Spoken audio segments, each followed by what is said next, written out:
अस्सलाम वालेकुम गाइस। आज हम स्टार्ट करने जा रहे हैं अपने new series of new course that is called database management system. इससे पहले हमारा सीरीज चल रही है केमिस्ट्री की और एफडीकेट की प्रिपरेशन की, जो कि आपको कवर करवाएगी मैडम, क्योंकि वो मेडिकल साइड से और इंजीनियरिंग साइड के जितने भी सब्जेक्ट्स है वो कवर करवाऊंगा मैं।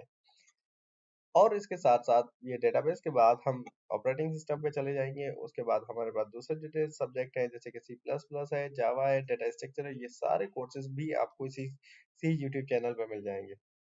और आज की वीडियो में हम बात करेंगे just only introduction of database और डेटाबेस की हमें नीड क्यों पड़ी। ये सारी चीजें आज की वीडियो में हम डिस्कस करेंगे। तो चले वीडियो वीडियो की तरफ बढ़ते हैं, लेकिन उससे पहले आप सब दोस्तों से एक छोटी सी रिक्वेस्ट है कि हमारे YouTube चैनल को सब्सक्राइब करें और बेल के आइकन को जरूर क्लिक करें, ताकि इतनी इंफॉर्मेटिव वीडियोस आप मिस ना करें। तो सबसे पहले आता है व्हाट इज अ डेटाबेस। अगर हम डेटाबेस की बात करें तो डेटाबेस हमारे पास क्या होता है कि हमारे पास जो डेटा होता है उसको रिलेटिवली हम कहीं पे रखें। देखिए, एक्चुअली हमारे पास क्या होता है कि हमारे पास जो डेटा होता है, डेटा जब हम हिस्ट्री पढ़ेंगे वहां पे आपको ये चीजें क्लियर होंगी कि पहले पहले हमारे पास डेटा ऑर्गेनाइज नहीं होता। उसको हम एक फॉर्म में नहीं रख पाते थे, जिसकी वजह से हमें उसको एक्सेस करना बहुत ज्यादा मुश्किल होता था। ये हम स्ट्रीम व्यू में कवर करेंगे, वहां पे आपको ये चीजें क्लियर हो जाएंगी।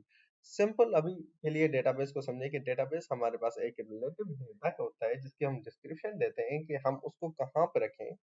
ऐसी जगह पे इसे ऑर्गेनाइज करके रखेंगे, उसको इजीली हम सर्च कर सकें, ड्राइव कर सकें और उसको चेंज कर सकें। क्योंकि आपको पता है कि बेसिक ऑप्शन हमारे पास ये है कि हम डेटा को सर्च करना होता है, उसको चेंज करना होता है और उसको रिट्राइव करना होता है, डिलीट करना होता है। ये जो बेसिक ऑपरेशन है वो इजीली परफॉर्म कर सकें, इफिशिएंटली परफॉर्म करें, उसको कहते हैं हम डेटाबेस। उसके बाद अगर हम डेटाबेस मैनेजमेंट सिस्टम की बात करें तो डेटाबेस मैनेजमेंट सिस्टम हमारे पास एक पर्टिकुलरली एक एंटरप्राइज है, एक पूरी मैनेजमेंट होती है जो कि इस डेटाबेस मैनेजमेंट सिस्टम को डेटाबेस को मैनेज कर रही होती है। इसमें हमारे पास कलेक्शन आती है, हमारे पास इंटर रिलेटेड डेटा की, डेटा जो एक दूसरे के साथ रिलेट कर रहे होते हैं वो सारी डेटा आ जाती हैं। उसके बाद उसके अलावा हमारे पास प्रोग्राम्स आते हैं, क्यूरीज आते हैं, जो कि हम यूज कर रहे होते हैं उस डेटा को एक्सेस करने के लिए। उसके अलावा हम एक ऐसी इन्वायरमेंट क्रिएट कर रहे होते हैं, डेटाबेस मैनेजमेंट में हम एक ऐसी इन्वायरमेंट क्रिएट कर रहे होते हैं जहां पे हम उसको कन्वीनियंटली और इफिशिएंटली उसको यूज करें। ऐसा इन्वायरमेंट जिसको हम इजीली, इफिशिएंटली, कन्वीनियंटली हम उसको यूज कर सकें और अपने डेटा को रिट्राइव करें, एक्सेस करें, सर्च करें, मॉडिफाई करें, उसको कहते हैं हम डेटाबेस मैनेजमेंट सिस्टम। उसके अलावा अगर हम मॉडर्न डेटाबेस सिस्टम की बात करें तो यहाँ पे हमारे पास कॉम्प्लेक्स सॉफ्टवेयर इस्तेमाल होते हैं, जो कि बड़ी बड़ी ऑर्गेनाइजेशंस में हम उसको यूज कर रहे होते हैं, जिनके थ्रू हम अपने डेटा को मैनेज कर रहे होते हैं, मैनिपुलेट कर रहे होते हैं। जिनका काम ये होता है कि आपके डेटा को मैनेज करना, कॉम्प्लेक्स कलेक्शन ऑफ डेटा, जो कॉम्प्लेक्सिटी होती है डेटा में, रिलेशंस होते हैं, उनको हैंडल करना, ये इन कॉम्प्लेक्स सॉफ्टवेयर के काम होता है। अगर हम आज के करंट मार्केट की बात करें तो करंट मार्केट में हमारे पास जो ज्यादातर अभी चल रही होती है वो रेशनल डेटाबेस चल रही होती है, जिन्हें हम एंकर डेटाबेस सॉफ्टवेयर भी कहते हैं। इनमें हमारे पास एलिफेंट, जो एलिफेंट्स आते हैं, ओरेकल आता है, माइक्रोसॉफ्ट है, आईबीएम है, टेरा डेटा है, ये कुछ एप्लीकेशंस है। और अगर ओपन सोर्स में बात करें तो ओपन सोर्स में हमारे पास माइस्क्यूल आता है, पोस्टग्रेसक्यूएल आता है। ये हमारे पास वो सोर्सेज हैं, वो लैंग्वेजेस हैं, मॉडल्स हैं, रेशनल क्यूरीज हैं, जिन्हें हम यूज करते हैं, हम ओपन सोर्स होते हैं। उसके बाद अगर हम बात करें इमर्जिंग वेरिएंट की तो हमारे पास इन मेमोरी कॉलम ओरिएंटेड आते हैं, ये सारी मार्केट में चल रही है। अगर ओपन सोर्स की बात करें तो नोस्क्यूल हमारे पास आजकल ग्रोइंग है, टाइम बाय टाइम ये हमारे पास ग्रो कर रहा है। और उसके बाद हम एनालिस्टिक में हमारे पास head of map reduce spark आता है। और की वैल्यूज स्टोर्स में हमारे पास कैसेंड्रा, मैंगो, ये कॉच डेबी, ये सारे वो हैं जो हमारे पास एप्लीकेशन है, जो कि हमारे पास मार्केट में आजकल यूज कर रहे होते हैं। अगर हम सर्च के हिसाब से बात करें तो आजकल तो सभी यूज कर रहे होते हैं, गूगल है, बिंग है, सोल्डो है, लेंस है। ये वो एप्लीकेशंस है जो एक ऐसे प्लेटफॉर्म है जिनमें की सर्च के हिसाब से उनकी जो डेटाबेस है वो बहुत ही ज्यादा एफिशिएंट है और बहुत ज्यादा फास्ट है। आपने कोई चीज गूगल पे सर्च करनी है, आप सिर्फ और सिर्फ उसका नाम लिखते हैं और एंटर करते हैं, विद इन फ्यू सेकेंड्स आप उस चीज को एक्सेस कर रहे होते हैं। उसके अलावा अगर हम क्लाउड सर्विसेज की बात करें तो क्लाउड सर्विसेज में हमारे पास अमेजोन आ गया, आ गया, एलास्टिक सर्च आ गई और हजारों। ये वो हैं जो कि आपके सर्च क्लाउड जो सिस्टम के हिसाब से वो आपके सर्विसेज प्रोवाइड करें और उनकी डेटाबेस हमारे पास एफिशिएंटली काम कर रही होती है। उसके बाद अगर हम बात करें मार्केट के हिसाब से, तो मार्केट में हमारे पास जो इन्फॉर्मेशन होती है वो उसकी जो सेल्स में इंटरप्राइज इन्फॉर्मेशन होती है, क्योंकि बिजनेस के हिसाब से अगर हम बात करें तो सेल्स में हमारे पास कस्टमर, प्रोडक्ट और परचेज उनकी इन्फॉर्मेशन हम रखते हैं। अगर हम अकाउंटिंग के हिसाब से बात करें तो मार्केट में अकाउंटिंग में हम पेमेंट्स होते हैं, रिसिप्ट होते हैं, एसेट्स होते हैं, उनकी इन्फॉर्मेशन हम डेटाबेस में रखते हैं।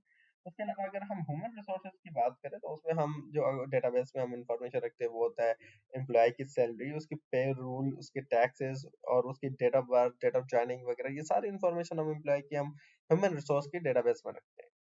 उसके अलावा मैन्युफैक्चरिंग मैनेजमेंट में हम प्रोडक्शन की रखते हैं, इन्वेंट्री रखते हैं, सप्लाई रखते हैं और सप्लाई चेन्स वगैरह, ये सारी चीज रखते हैं।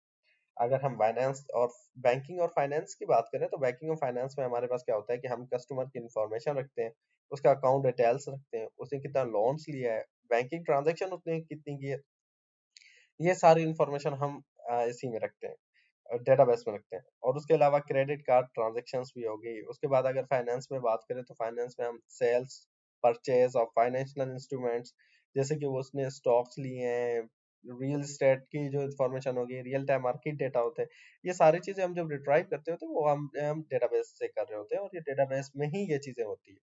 उसके बाद अगर यूनिवर्सिटी की बात करें तो यूनिवर्सिटी में रजिस्ट्रेंस हो गए, रजिस्ट्रेशन हो गई, ग्रेडिंग हो गई, उसके बाद लाइब्रेरी मैनेजमेंट होती है, उसके बाद एम्प्लॉय की इंफॉर्मेशन होती है, ग्रेड्स होते हैं, एचएससी की इंफॉर्मेशन होती है, ये सारी इंफॉर्मेशन हम यूनिवर्सिटी के रखते हैं। उनका भी एक अपना एक डेटाबेस होता है जिसमें ये सारी इंफॉर्मेशन रखी जाती है।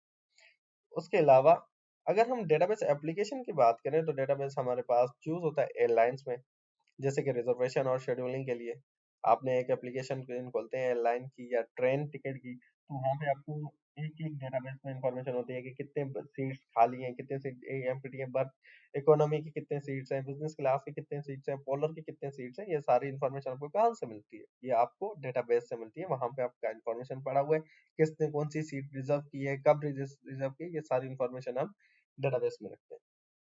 उसके अलावा अगर टेलीकम्युनिकेशन की बात की जाए तो आपने रिकॉर्ड्स होते हैं, कॉल रिकॉर्ड्स होते हैं, टैक्सेस होते हैं, टैक्स होता है, डेटा यूसेज होती है, ठीक है, आपने कितनी मंथली बिल आपका कितना आया है, ये सारी इंफॉर्मेशन हम कहाँ रखते हैं? डेटाबेस में रखते हैं। और अगर वेब बेस्ड सर्विसेज की बात की जाए तो वहाँ पे आपका ऑनलाइन रिटेलर होता है, ऑर्डर ट्रैकिंग होती है, कस्टमाइज्ड रिकमेंडेशंस होती हैं और ऑनलाइन एडवर्टाइजमेंट होती है, ये सारी भी इंफॉर्मेशन हमारे पास डेटाबेस में होती है।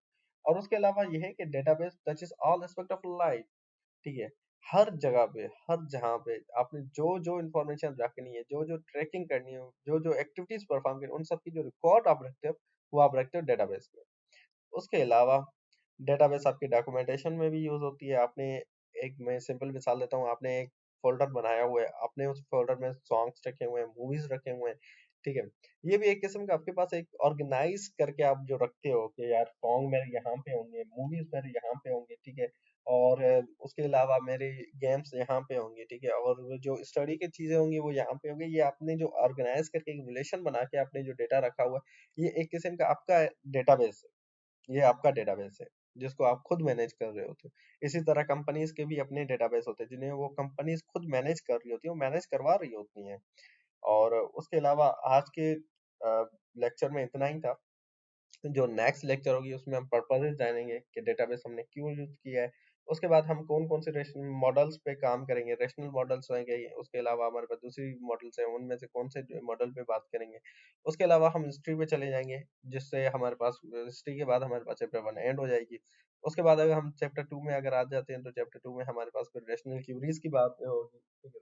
तो ये नेक्स्ट हम मूव करेंगे, ये पूरी प्लेलिस्ट होगी, ठीक है, आपने इन्हें एक्सेस करना होगा, और अगर कोई भी सजेशन हो तो आप सजेस्ट कर सकते हैं। You are always welcome.